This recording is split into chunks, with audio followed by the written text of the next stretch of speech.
Welcome to our deep dive into economics, where we're going to kind of look at how these big picture concepts actually play out right in your neighborhood. We've got some textbook excerpts, we've got some real world scenarios, and really the whole goal is to get you to think and act locally when it comes to your economic choices. Yeah, it's fascinating to me how economics can empower you to make a difference, right, in your community. And today we're going to be really exploring the building blocks of economics so you can start to see these principles at work in your own life. Okay, so let's start with a basic question.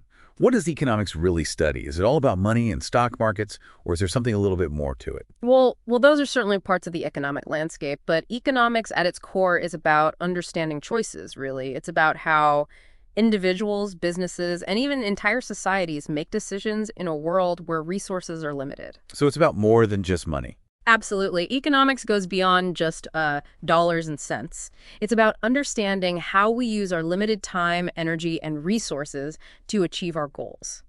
I mean, think about it like this. Even if you had all the money in the world, you'd still only have 24 hours in a day. You'd still have to choose how to spend those hours, what activities to pursue, and what to prioritize. That makes sense. Yeah, it's about those everyday choices we make, even if we don't realize we're doing economics in the process, right? Exactly. From deciding what to have for dinner to choosing a career path, we're constantly weighing those costs and benefits and really trying to get the most out of the resources we have. So how does this idea of thinking and acting locally tie into all of this? Economics, I mean, it often seems like this big global thing that's just beyond our control. It's true that global forces are definitely at play. But remember, global trends, they start with local actions. What's fascinating is that every purchase you make, every business you support, every local initiative you get involved with, it all contributes to the economic fabric of your community. So it's like those butterfly effect scenarios, right? Where a small action can have those ripple effects that extend way beyond the immediate situation. Precisely. Your choices as a consumer, a worker, and just a member of your community, they all contribute to the overall economic health and vitality of your local area. Okay, I see the connection. But what about those big economic challenges we hear about all the time, like inflation, government debt, the business cycle? How can we think and act locally when it comes to those massive issues? That's where understanding the building blocks of economics becomes so powerful. Let's start with scarcity, that fundamental concept in economics. Okay, so remind us, what is scarcity and how does it play out in our everyday lives? Scarcity simply means we have unlimited wants and needs, but limited resources to satisfy them. Think about your own life for a second. You probably have a list of things you'd like to buy, places you want to travel, experiences you'd love to have, but you're constrained by your income, time, and energy, right? Yeah, that's definitely true. Who wouldn't want a private jet or vacation home in Bali?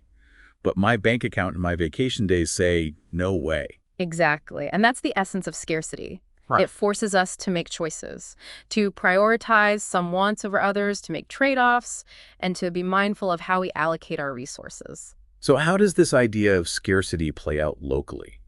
Think about your local community.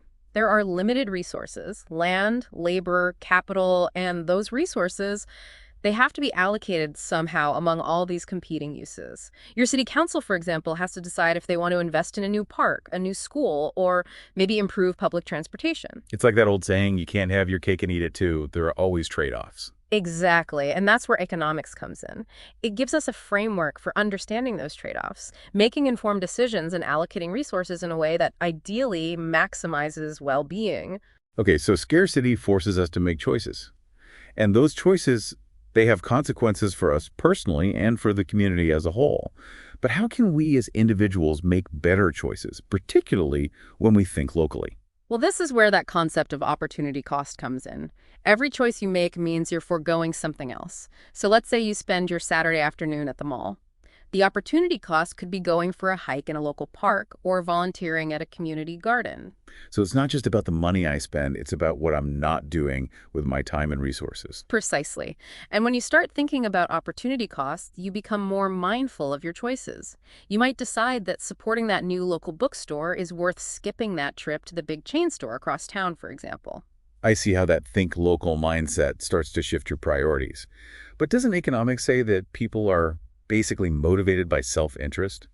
How does that fit in with this idea of acting for the good of the community? That's a great question. And it gets to the heart of how economists view human behavior.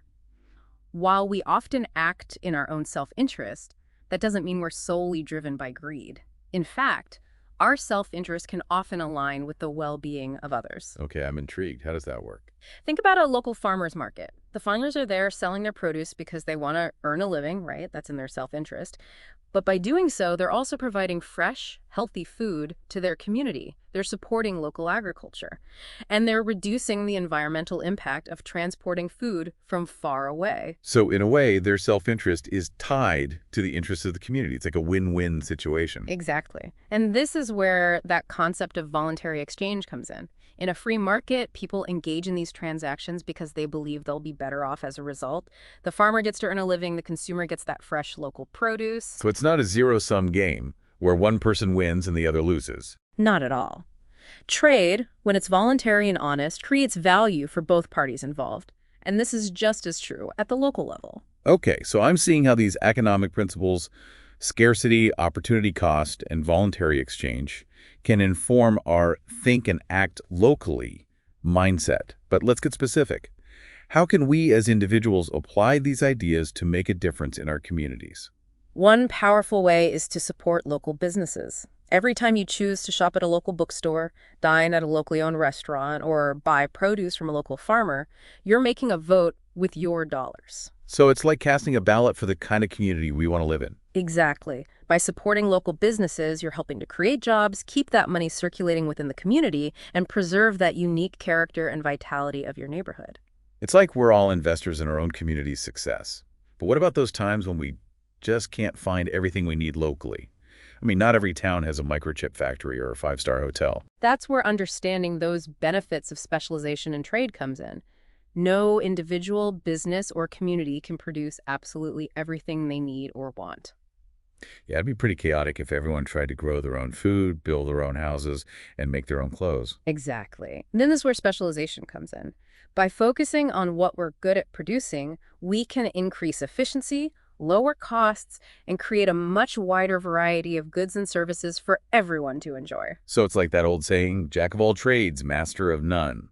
It's better to specialize in what you're good at and then trade with others for the things you need. Precisely. And this principle applies at the local level as well. Your community might specialize in certain industries or products, and by trading with other communities, it can access that wider range of goods and services. So it's not about trying to be completely self-sufficient. It's about recognizing the interconnectedness of communities and the benefits of specialization and trade. You got it. And this interconnectedness, that's what creates economic growth and prosperity. This is fascinating. I'm starting to see how understanding these seemingly abstract economic principles can actually empower us to make a real difference right here in our own communities. Exactly. And the more we understand about these principles, the better equipped we'll be to make those informed choices that benefit both ourselves and our communities. Okay, so we've covered scarcity, opportunity cost, voluntary exchange, and the benefits of specialization in trade.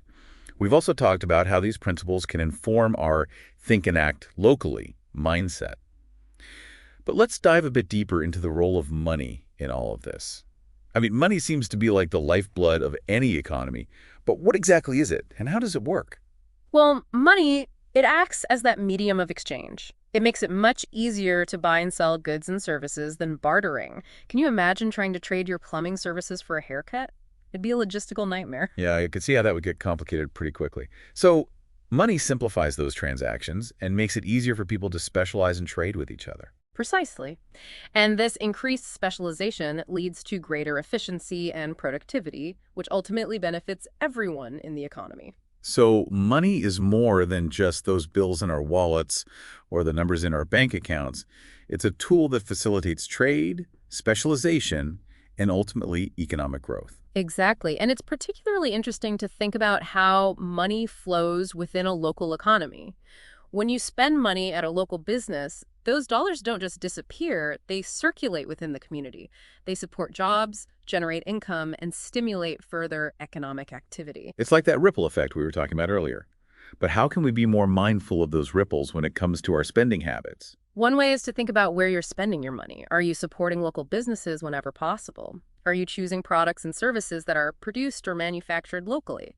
These choices might seem small, but they can have a pretty significant impact on your local economy. So it's like those buy local campaigns, but with a deeper understanding of the economic principles at play. Exactly. When you choose to spend your money locally, you're not just making a purchase, you're making an investment in your community. I love that. It's like we're all shareholders in our local economy, and our spending decisions are like votes for the kind of community we want to create. You got it. And the more we understand about these economic principles, the more empowered we become to make choices that benefit both ourselves and our communities. This is really eye-opening. I'm starting to see economics in a whole new light, not just as some dry subject in a textbook, but as a powerful tool for understanding the world around us and making a difference right here at home. That's what's so fascinating about economics. It's not just about these abstract theories. It's about real people making real choices that have real consequences.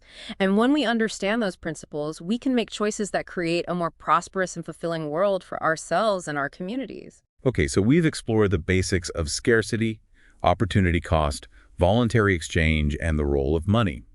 We've also talked about how these principles can inform our think and act locally mindset. But let's shift gears a bit and talk about another key player in the economic game: businesses. What role do businesses play in shaping the economic landscape of a community? Oh, businesses, they are essential. They're the engines of job creation, innovation, and economic growth. And at the local level, businesses play a particularly important role in shaping that character and vitality of a community. So it's not just about those big corporations and multinational conglomerates. Local businesses are also key players. Absolutely. Small businesses in particular are the backbone of most local economies. They provide jobs, they generate income, and they offer that wide range of goods and services that meet the needs of the community. Okay, so local businesses are important. But what can they do to contribute to a thriving local economy? Well, one of the most important things is to create good-paying jobs with benefits. When employees earn a living wage and they have access to health care, retirement savings plans, and paid time off, they're more likely to spend that money locally, which boosts the overall economy. It's like a virtuous cycle, where businesses that invest in their employees create a more prosperous community, which in turn benefits those businesses. Exactly. It's a win-win situation that fosters economic growth, social stability, and a higher quality of life for everyone. I love it. So businesses can think and act locally by creating good-paying jobs and investing in their employees' well-being.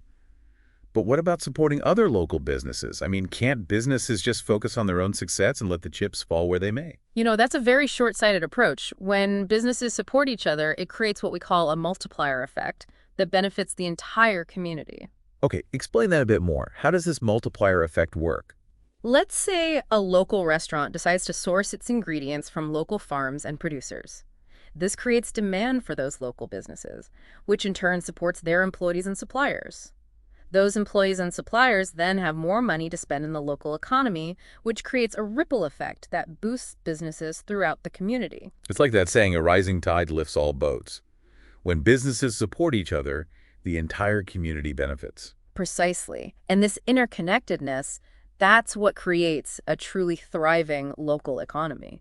So it's about recognizing that we're all in this together, that the success of one business is intertwined with the success of others in the community. Exactly. When local businesses work together, it creates a stronger, more resilient, and more prosperous economy for everyone. I love this idea. It's about creating a community of businesses, not just a collection of individual competitors. You got it.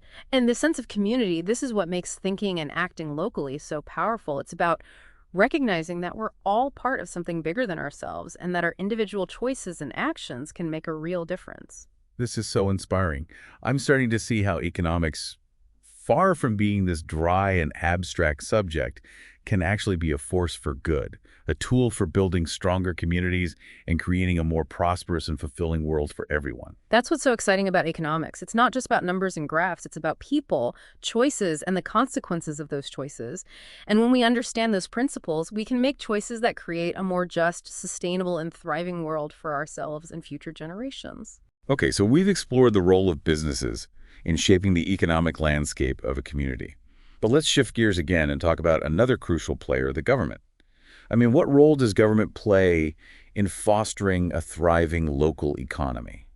Some people think government should just get out of the way and let the free market do its thing, while others believe government intervention is essential for ensuring fairness and stability. Where do you stand on this? Well, the role of government in the economy is a complex and often debated issue. And while there are valid arguments on both sides, I believe that government can play a constructive role in fostering a thriving local economy, particularly when it focuses on creating a level playing field, investing in public goods, and addressing market failures. Okay, I'm intrigued. Let's break that down. What do you mean by creating a level playing field? A level playing field means ensuring that everyone has a fair chance to succeed, regardless of their background or circumstances. This can involve things like enforcing anti-discrimination laws, protecting property rights, and providing access to education and job training. So it's about making sure the rules of the game are fair and that everyone has an equal opportunity to participate. Exactly.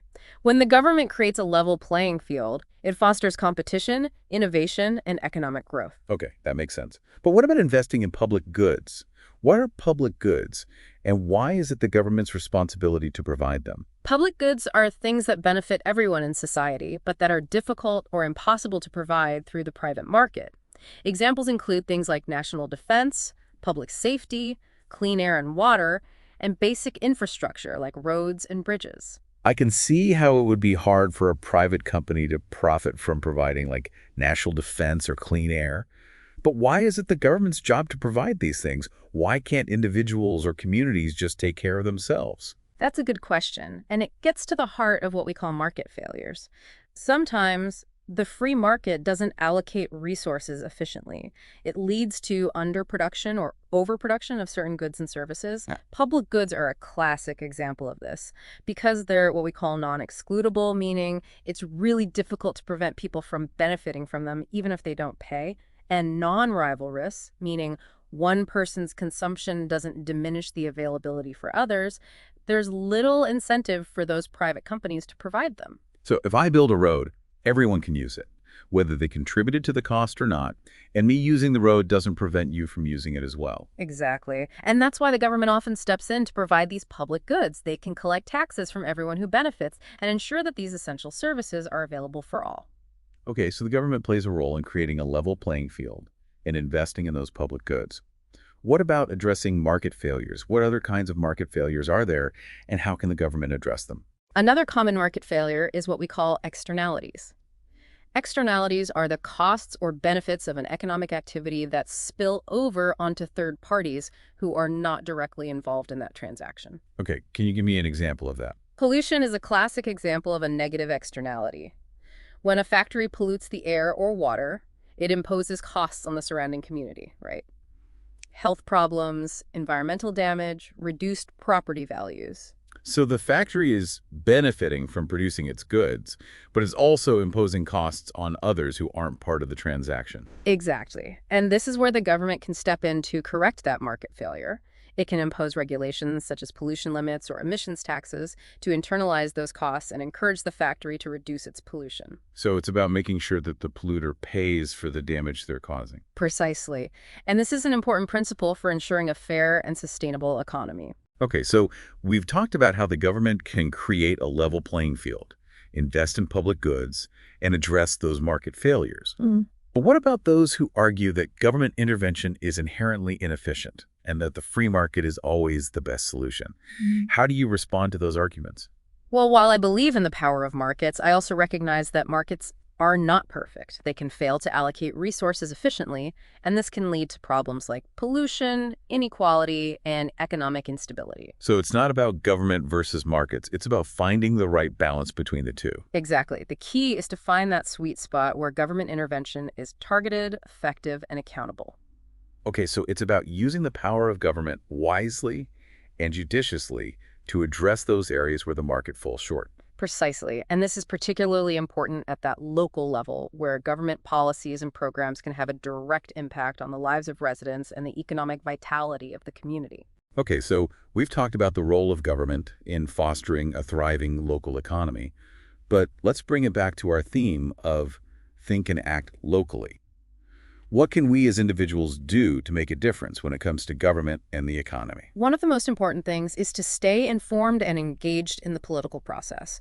Attend those town hall meetings, write to your elected officials, and participate in local organizations that are working to promote economic opportunity and well-being in your community. So it's about being more than just voters. It's about being active citizens who are informed and engaged in the issues that affect our communities. Exactly. And it's about recognizing that government policies and programs don't just happen in a vacuum. They are the result of decisions made by real people. And our voices and actions can influence those decisions. Okay, so we've covered a lot of ground in this deep dive into economics, from the fundamental principles of scarcity and choice to the role of businesses and government in shaping that economic landscape. We've also talked about how these principles can inform our think and act locally mindset. But let's shift gears one last time for part one and talk about a concept that's often associated with greed and excess profit. What exactly is profit and what role does it play in a healthy economy? Profit often gets a bad rap, but in a market economy, it actually plays a crucial role. It's the reward that entrepreneurs earn for taking those risks, innovating and creating goods and services that people value. So it's not just about lining the pockets of CEOs. There's actually a deeper purpose to profit. Absolutely. Profit serves as a signal. It tells entrepreneurs what consumers want and need. When a business is profitable, it means it's creating value for its customers. It justifies its use of those scarce resources. I see what you mean. If a business isn't profitable, it's a sign that it's not meeting a need in the market, and those resources could be better used elsewhere. Precisely. And this is why profit is so important for a dynamic and innovative economy. Okay, I'm starting to see profit in a new light. But how does this concept of profit connect to our think and act locally theme? Well, when local businesses are profitable, they're more likely to reinvest in their communities. They hire more employees, they expand their operations, and they contribute to the overall economic vitality of the area. So by supporting profitable local businesses, we're indirectly contributing to the economic well-being of our communities. Exactly. It's a win-win. You get the goods and services that you need, and your community benefits from the economic activity that's generated by those profitable businesses. This is fascinating. It's like we're all interconnected in this economic ecosystem, and our choices as consumers, workers, and citizens can have a ripple effect that extends far beyond those immediate transactions. You got it. And the more we understand about economics, the more empowered we become to make choices that benefit both ourselves and our communities. Yeah, it really is amazing how seemingly small individual choices can kind of contribute to those larger economic forces. And it brings us to, well, the fascinating and sometimes controversial topic of competition. Some people see competition as this cutthroat, ruthless thing, while others view it as the driving force behind innovation and progress. Where do you kind of stand on this debate? Well, I've always kind of thought that competition was a good thing, It kind of keeps businesses on their toes and forces them to offer, better products and services and at lower prices, hopefully. But I can also see how competition can sometimes lead to like some pretty nasty behavior. Companies trying to undercut each other or even sabotage their rivals. Yeah, it's true. Competition can definitely have both positive and negative aspects. But in a market economy, competition is generally seen as a force for good. It encourages businesses to innovate, to improve their efficiency, and to offer those products and services that meet the needs of consumers. Okay, so how does this work in practice? Can you give me a concrete example of how competition actually benefits consumers at that local level? Sure. Let's say there are two coffee shops in your town. Okay. Both offer similar products. You've got your coffee, your pastries, maybe some sandwiches. Initially, they might charge similar prices and offer a similar level of service, but competition will likely push them to find ways to, differentiate themselves and attract customers. So they might start offering different types of coffee, maybe a wider selection of pastries, or even like start hosting live music events. Exactly. Competition incentivizes businesses to innovate, to experiment, and to find new ways to create value for their customers.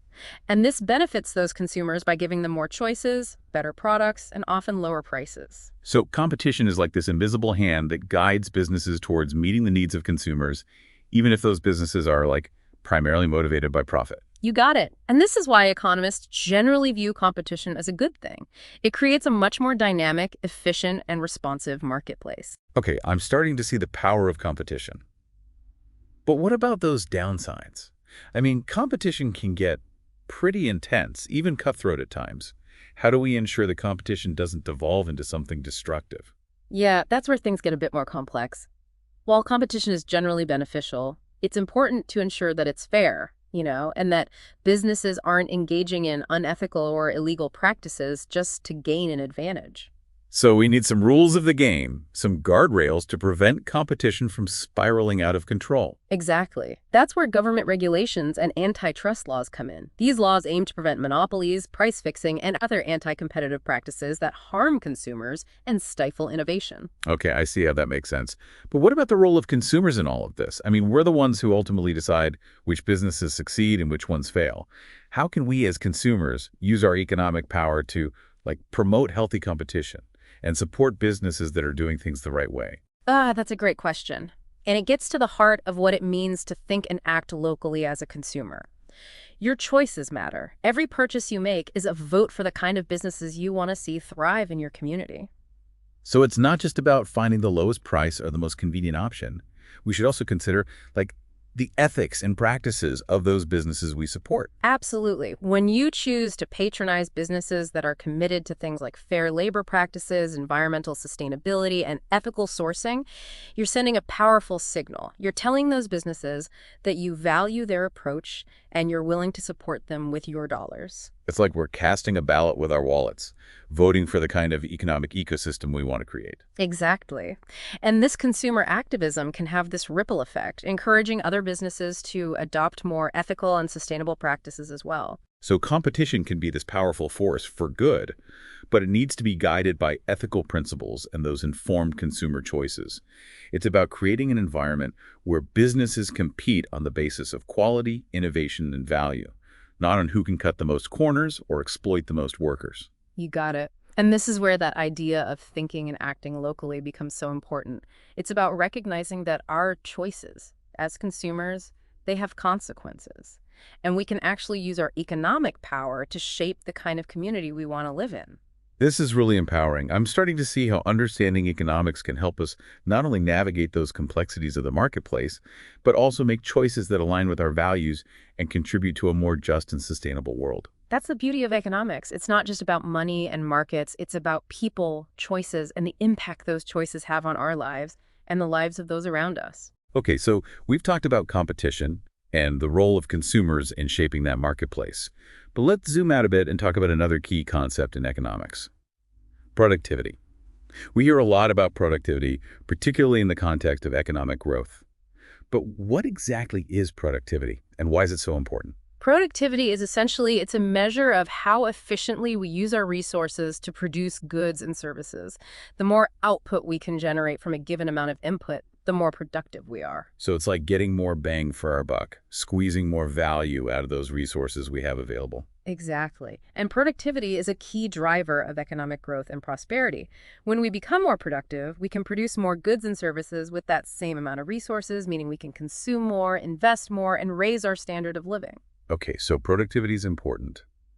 But how can we think and act locally when it comes to something as seemingly abstract as productivity? It starts with recognizing that productivity isn't just about working harder or longer hours. It's about working smarter, finding ways to improve our processes, invest in new technologies, and really enhance our skills. So it's about innovation, creativity, and finding ways to do things more efficiently. Exactly. And this applies at all levels, from individual workers to businesses to entire communities. Okay, so give us some examples. How can individuals think and act locally to actually boost productivity in their communities? Well, one way is to invest in education and training. By acquiring new skills and knowledge, individuals can become more valuable to those employers and contribute to a more productive workforce. So it's about recognizing that our education doesn't end when we graduate from school.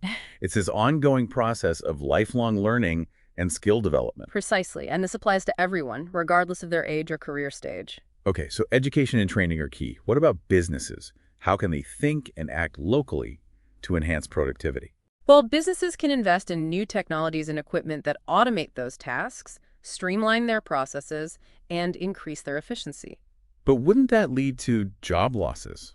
I mean, if machines are doing the work, what happens to those people who used to do those jobs? That's a valid concern, and it's something that definitely needs to be addressed thoughtfully. But history has shown that technological advancements, while they might displace some jobs in the short term, they ultimately create new opportunities and lead to higher overall employment. So it's like that creative destruction process where those old industries give way to new ones and new jobs emerge to replace those that are lost. Exactly. The key is to adapt, to embrace new technologies, and to invest in that training and education that equips those workers with the skills they need to thrive in a rapidly changing economy. So it's about being proactive, not reactive. It's about anticipating those changes and preparing ourselves and our communities for the future of work. You got it. And this is where thinking and acting locally becomes so important. It's about recognizing that our communities are not immune to those larger economic forces, and that we need to be proactive in adapting, innovating, and investing in the future. This is really inspiring. I'm starting to see how understanding economics can empower us to not only navigate those complexities of the marketplace, but also shape the future of our communities. That's the power of economics. It's not just a set of theories or abstract concepts. It's a framework for understanding the world around us and making those informed choices that create a more prosperous and fulfilling future for everyone. Okay, so we've talked about productivity and the importance of innovation, education, and those technological advancements. But let's shift gears again and talk about a topic that's often associated with economic inequality: wealth. Oh. What exactly is wealth, and how is it different from income? That's a great question. And it's one that often causes some confusion. Income is the flow of money that you receive over a period of time, such as your salary or wages. Wealth, on the other hand, is the stock of assets that you own. Your house, your car, your investments, your savings. So income is like that water flowing into a bathtub, while wealth is the water that's already in the tub. That's a great analogy. And just like a bathtub can only hold a certain amount of water, your wealth represents those accumulated assets, your financial reservoir, so to speak. Okay, I see the difference between income and wealth, but why is wealth important? And how does it connect to our theme of thinking and acting locally? Well, wealth is important because it provides financial security, it gives you options, and empowers you to make choices that align with your values. And at that local level, wealth creation is absolutely essential for a thriving community. So it's not just about individuals accumulating wealth for themselves. It's about creating a community where wealth is generated and shared in a way that benefits everyone. Precisely. When those individuals and businesses in a community are creating wealth, it generates economic activity, it supports jobs, and provides resources for investment in things like infrastructure, education, and social services. Okay, I'm starting to see how wealth creation can be a positive force for that community. Hmm. But what about that flip side? Wealth inequality. We hear a lot about that growing gap between the rich and the poor. How does that play out at the local level? And what can we do about it? Wealth inequality is a complex issue with multiple causes and consequences. And while there's no easy solution, there are things we can do at the local level to address those root causes and mitigate those negative effects. Okay, so what are some of those things? Well, one approach is to focus on education and job training.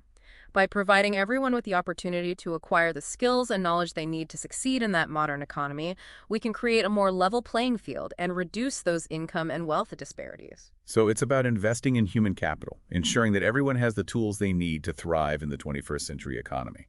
Exactly. And it's not just about that formal education. It's about creating a culture of lifelong learning and providing those opportunities for people to reskill and upskill throughout their careers. Okay, so education and training are crucial. What else can we do to address wealth inequality at the local level? Another important approach is to support policies that promote affordable housing, access to healthcare, and other essential services. When people are struggling to make ends meet, it's hard for them to save, invest, and build wealth. So it's about creating a safety net that prevents people from falling through those cracks and provides that foundation for economic opportunity. Exactly. And it's about recognizing that investing in the well-being of our communities is not just a moral imperative, it's an economic necessity as well. Okay, so education, job training, affordable housing, and access to healthcare, those are all important pieces of that puzzle. But what about those who argue that wealth inequality is simply like a natural outcome of a market economy and that any attempt to address it will just stifle innovation and growth? How do you respond to those arguments? Well, while I believe in the power of markets, I also recognize that markets aren't always fair or equitable. And when wealth becomes too concentrated at the top, it can create a host of problems: reduced economic mobility, political instability, even social unrest. So it's not about demonizing wealth or trying to eliminate inequality altogether. It's about finding ways to create a more inclusive and sustainable economy where everyone has that opportunity to prosper. Precisely. And this is where thinking and acting locally becomes so important. It's about recognizing that we have the power to shape that economic landscape of our communities and to create a more just and equitable world for everyone. This is really empowering. It's about recognizing that we're not just those passive recipients of economic forces.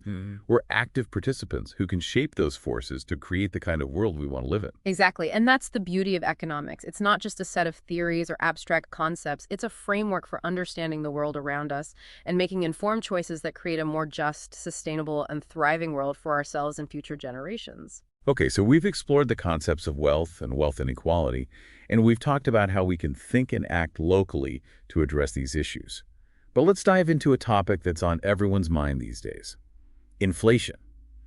Prices seem to be rising for everything, and it's making it harder and harder to make ends meet.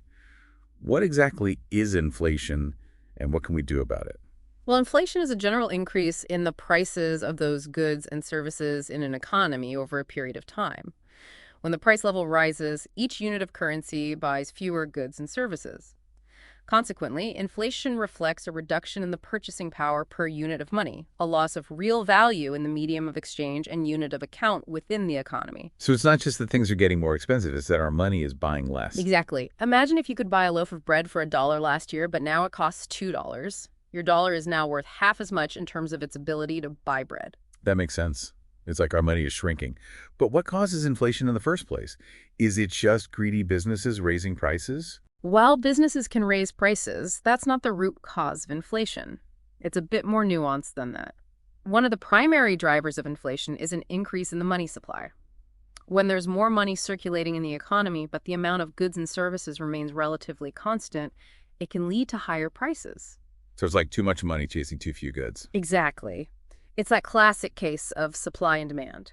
When the demand for goods and services outpaces the supply, prices tend to rise. Okay, so an increase in the money supply can lead to inflation. But who controls the money supply? Is it the government? In most modern economies, the money supply is managed by what we call a central bank. In the United States, it's the Federal Reserve. Central banks have various tools at their disposal to influence that money supply, such as setting interest rates, buying or selling government bonds. So the Federal Reserve can make more money appear, just like that. Well, not exactly appear. It's a bit more complex than that, but they can create new money electronically and inject it into the economy through various mechanisms. Okay, so the Federal Reserve has a lot of power when it comes to inflation. But how does this all connect to our theme of thinking and acting locally? I mean, it seems like inflation is this big macroeconomic issue that's beyond our control. While we might not have direct control over monetary policy, understanding those forces that drive inflation can help us make more informed choices in our own lives. Okay, so give us some examples. How can we think and act locally when it comes to inflation? Well, one way is to be mindful of our spending habits. When prices are rising, it's important to prioritize those essential goods and services and to look for ways to save money. Maybe buy in bulk, shop for sales, and cut back on that discretionary spending. So it's about being more intentional with our spending and finding ways to, like, stretch our dollars further. Exactly. And it's about recognizing that even small changes in our spending habits can make a difference. Okay, so being mindful of our spending is key. What else can we do to think and act locally when it comes to inflation? Another important step is to support those local businesses. When you buy goods and services from local businesses, you're helping to keep those dollars circulating within your community, supporting local jobs, and reducing the impact of rising transportation costs. So it's like creating a more resilient local economy that's less susceptible to the fluctuations of global markets. Exactly. When you support those local businesses, you're not just making a purchase, you're making an investment in that economic health and vitality of your community. I love that. It's about recognizing that our choices as consumers have power and that we can use that power to create a more sustainable and resilient local economy. You got it. And it's about understanding that economics is not just some abstract theoretical concept. It's about real people making real choices that have real consequences. And when we understand those principles, we can make choices that create a more just, sustainable, and thriving world for ourselves and our communities. This is really eye-opening. I'm starting to see how understanding economics can help us navigate those complexities of inflation and make choices that not only benefit ourselves, but also strengthen our local economies. That's the beauty of economics. It's not just about numbers and graphs. It's about people, choices, and the impact those choices have on our lives and the lives of those around us. Okay, so we've explored the concept of inflation and talked about how we can think and act locally to mitigate its effects. But let's shift gears again and talk about another topic that's often in the news, the stock market. For some, the stock market represents the epitome of capitalism, a place where fortunes are made and lost. But for many others, it's a mysterious and intimidating world that seems far removed from their everyday lives.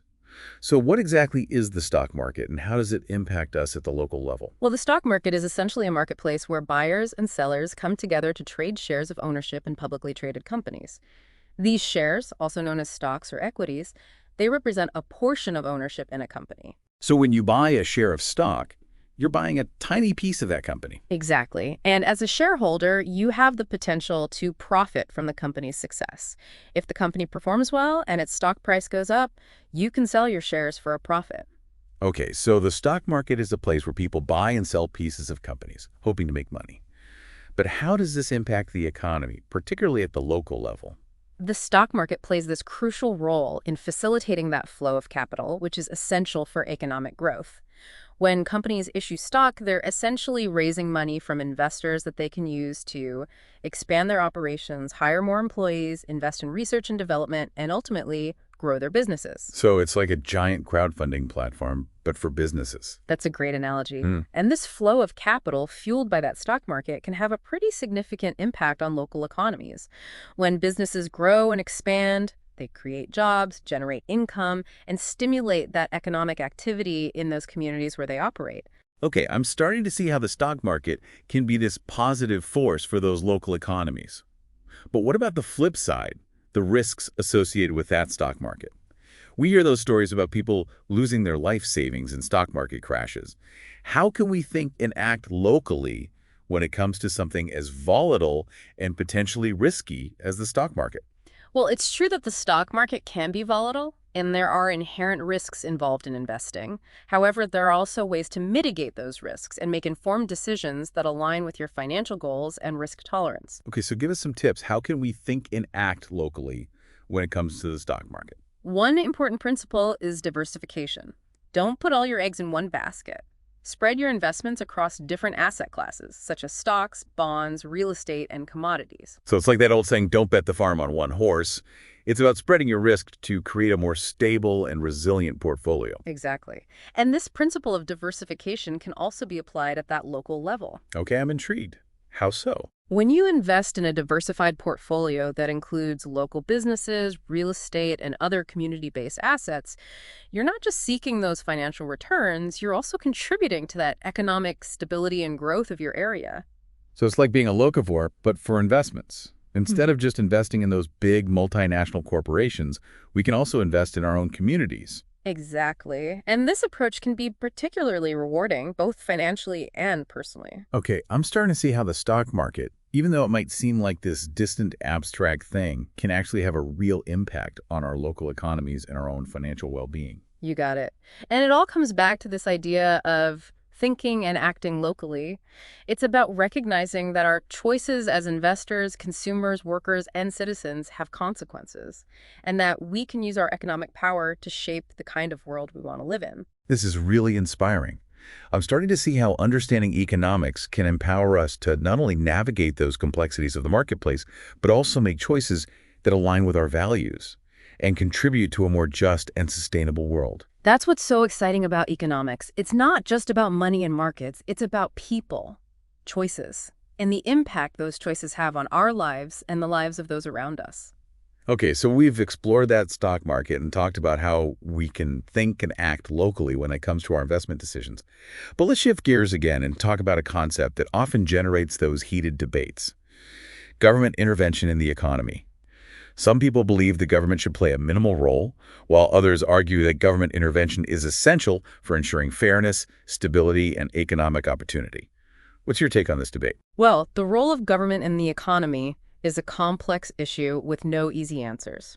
And while there are valid arguments on both sides, I believe that government can play this constructive role in fostering a thriving economy, particularly when it focuses on creating a level playing field, investing in those public goods, and addressing market failures. Okay, we talked about those concepts before, but can you remind us what they mean and how they relate to government intervention? Sure. Creating a level playing field means ensuring that everyone has a fair chance to succeed in that marketplace, regardless of their background or circumstances. This can involve things like enforcing those anti-discrimination laws, protecting intellectual property rights, and promoting competition by preventing those monopolies. So it's about making sure the rules of the game are fair and that everyone has an equal opportunity to participate. Exactly. When the government creates that level playing field, it fosters innovation, entrepreneurship, and economic growth. Okay, that makes sense. But what about investing in those public goods? Can you remind us what public goods are and why it's often necessary for the government to provide them? Sure. Public goods are things that benefit everyone in society but are difficult or impossible to provide through the private market. Classic examples include national defense, public safety, clean air and water, and that basic infrastructure like roads and bridges. Yeah, I can see how it would be hard for a private company to profit from providing, like, national defense or clean air. Yeah. But why is it the government's job to provide these things? Why can't individuals or communities just take care of themselves? That's a good question, and it gets to the heart of what we call market failures. Sometimes the free market doesn't allocate those resources efficiently, leading to underproduction or overproduction of certain goods and services. Public goods are a classic example of this. Because they're what we call non-excludable, meaning it's really difficult to prevent people from benefiting from them, even if they don't pay, and non-rivalrous, meaning one person's consumption doesn't diminish the availability for others, there's little incentive for those private companies to provide them. So if I build a road, everyone can use it, whether they contributed to that cost or not. And me using the road doesn't prevent you from using it as well. Exactly. And that's why the government often steps in to provide those public goods. It can collect taxes from everyone who benefits, ensuring that those essential services are available to all. Okay, so the government plays a role in creating a level playing field and investing in those public goods. What about addressing those market failures? What other kinds of market failures are there, and how can the government address them? Another common market failure is what we call externalities. Externalities are those costs or benefits of an economic activity that spill over onto third parties who are not directly involved in that transaction. Okay, can you give me an example of that? Sure. Pollution is a classic example of a negative externality. When a factory pollutes the air or water, it imposes costs on that surrounding community in the form of health problems, environmental damage, and reduced property values. So the factory is benefiting from producing its goods, but it's also imposing costs on others who aren't part of the transaction.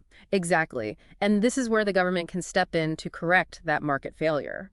It can impose regulations such as pollution limits or emissions taxes to internalize those costs and encourage the factory to reduce its pollution. So it's about making sure that the polluter pays for the damage they're causing. Precisely. And this is an important principle for ensuring a fair and sustainable economy. Okay, so we've talked about how the government can create a level playing field, invest in those public goods, and address those market failures. But what about those who argue that government intervention is inherently inefficient and that the free market is always the best solution?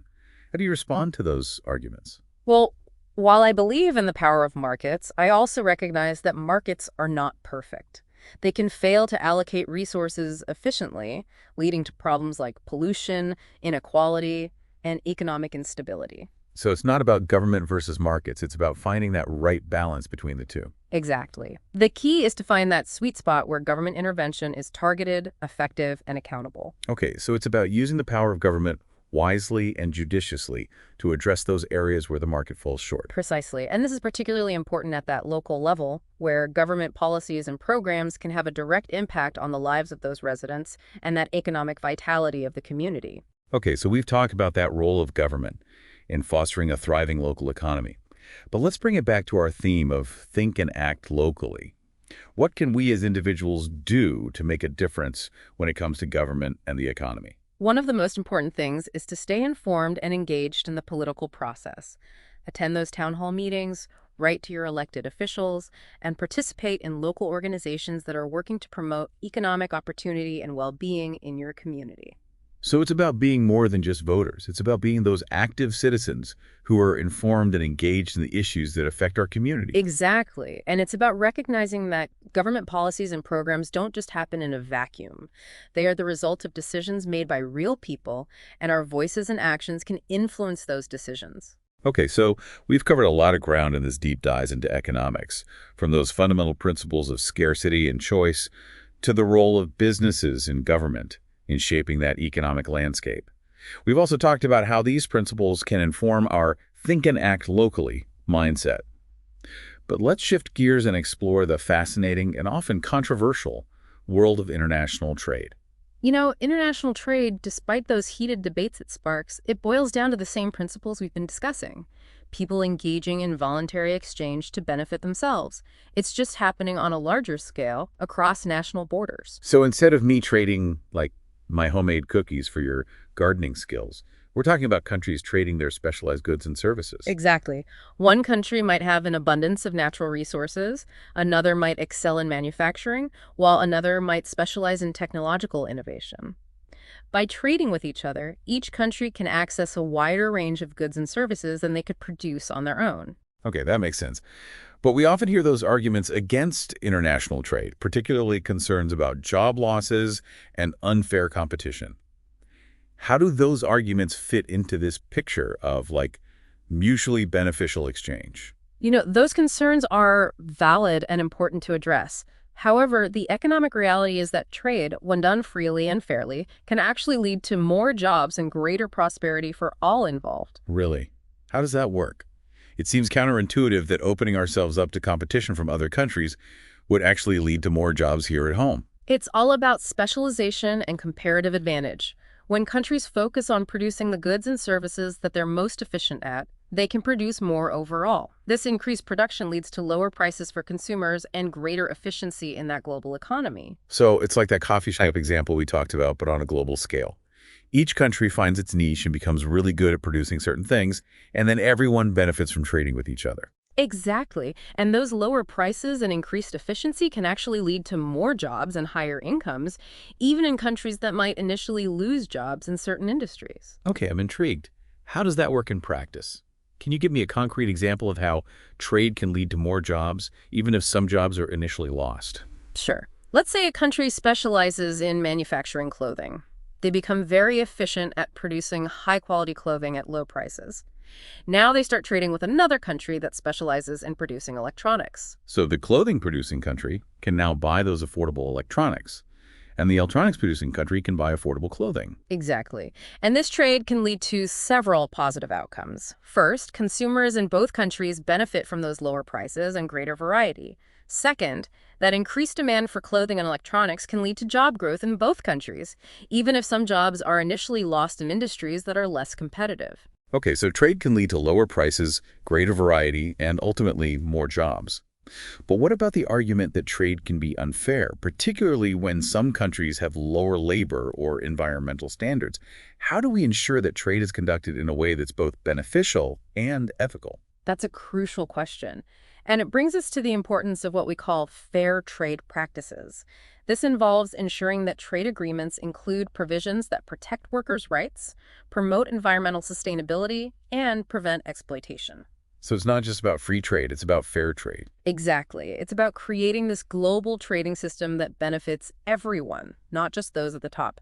And this is where consumers can play this really powerful role. Okay, I'm interested. How can consumers think and act locally when it comes to international trade? One way is to support businesses that are committed to those fair trade practices. Look for labels and certifications that indicate that the products you're buying were produced in a way that respects workers' rights, protects the environment, and promotes sustainable development. So it's about being informed consumers and making choices that align with our values. Precisely.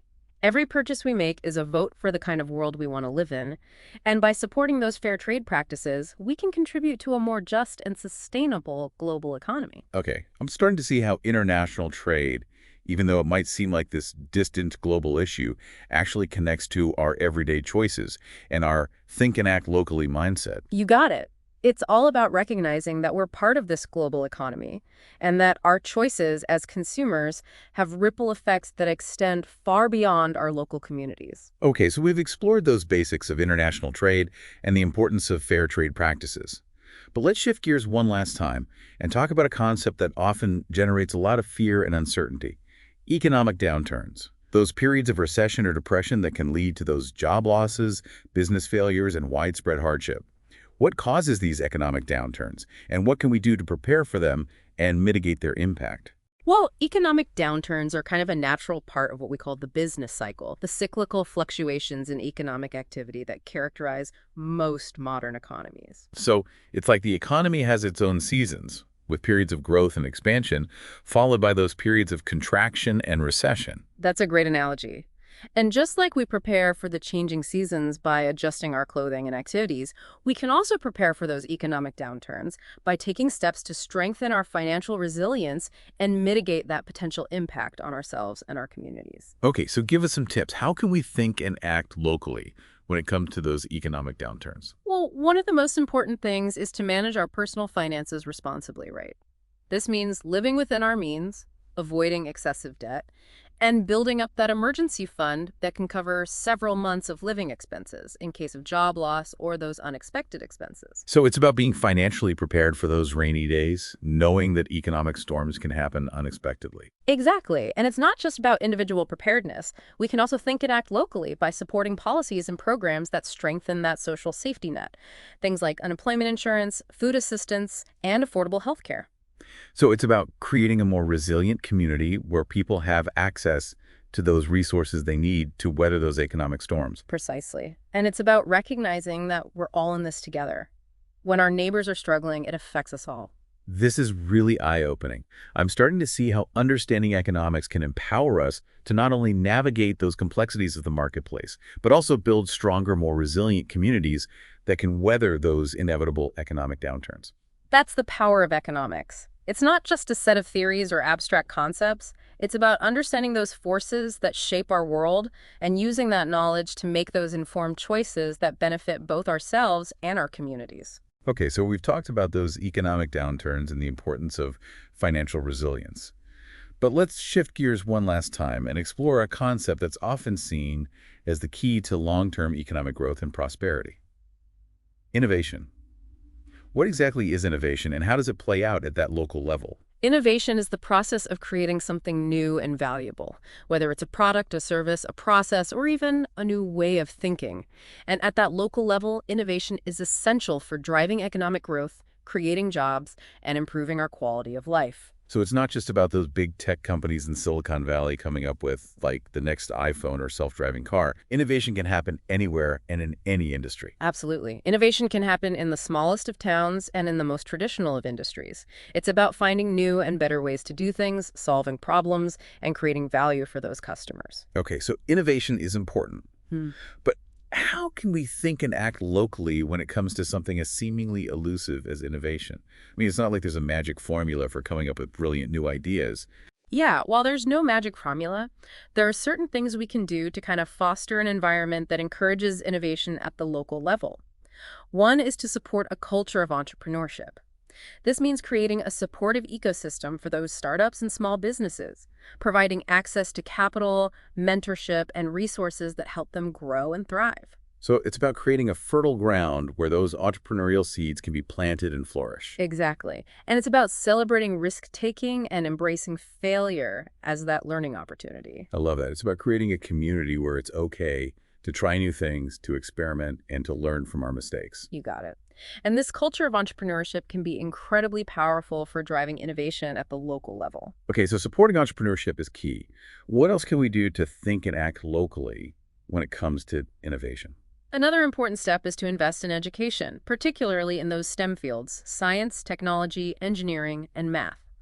These are the fields that drive innovation and create those jobs of the future. So it's about equipping our workforce with the skills and knowledge they need to compete in a global economy that's increasingly driven by technology and innovation. Precisely. And it's not just about that formal education. It's about fostering a lifelong love of learning, encouraging curiosity, and providing opportunities for people of all ages to explore those new ideas and develop new skills. Okay, so education is crucial.